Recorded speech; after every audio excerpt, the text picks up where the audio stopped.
A short time ago, the U.S. military carried out massive precision strikes on the three key nuclear facilities. বিশ্ব রাজনীতির মঞ্চে এক নাটকীয় মোড়। মার্কিন প্রেসিডেন্ট ডোনাল্ড ট্রাম্প শনিবার দিবাগত রাতে ঘোষণা দিয়েছেন, যুক্তরাষ্ট্রের সামরিক বাহিনী ইরানের 3টি পরমাণু স্থাপনায় বিমান হামলা চালিয়েছে। এই হামলার মধ্য দিয়ে মার্কিন যুক্তরাষ্ট্র সরাসরি ইসরায়েলের সঙ্গে ইরানের বিরুদ্ধে যুদ্ধে জড়ালো। তীব্র উত্তেজনার এই মুহূর্তে মধ্যপ্রাচ্য যেন আবারও পরিণত হল বারুদের স্তূপে।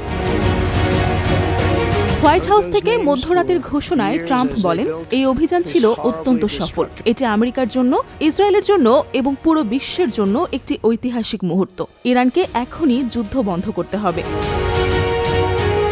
হামলায় ব্যবহৃত হয়েছে ভয়ঙ্কর বাংকার বাস্টার বোমা। বিশেষ ধরনের এই 30,000 পাউন্ড ওজনের বোমাগুলো মার্কিন স্টিলথ বোমাররাই কেবল বহন করতে পারে। ট্রাম্পের দাবি, 6টি বাংকার বাস্টার দিয়ে গুড়িয়ে দেওয়া হয়েছে ইরানের অন্যতম নিরাপদ ও গোপন পারমাণবিক কেন্দ্র ফোর্দো। সেই সঙ্গে সাবমেরিন থেকে ছোড়া হয়েছে 30টি টোমাহক ক্ষেপণাস্ত্র। আঘাত এনেছে নাতাঞ্জ এবং ফেস্টিভাস কেন্দ্রগুলোতেও।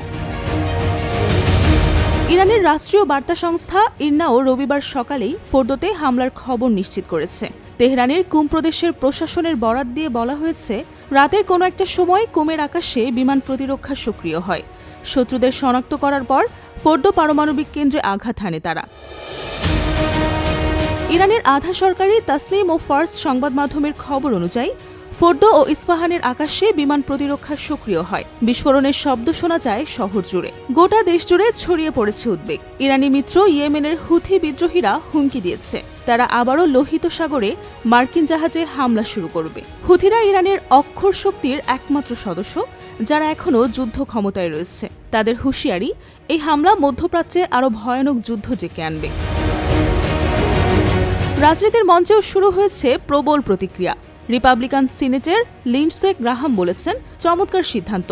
প্রেসিডেন্ট ট্রাম্প, এমনকি ডেমোক্রেট সেনেটের জন্য ফেটারম্যান পর্যন্ত বলেছে, ইরানকে রুখে দেওয়াটা ঠিক সিদ্ধান্ত।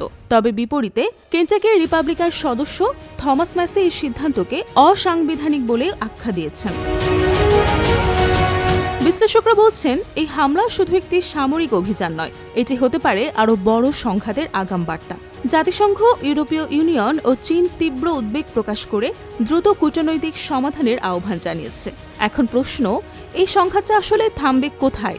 ইরান কি এবার চুপ থাকবে, নাকি পাল্টা জবাব দেবে আরও ধ্বংসাত্মকভাবে? বিশ্ব থমকে তাকিয়ে আছে।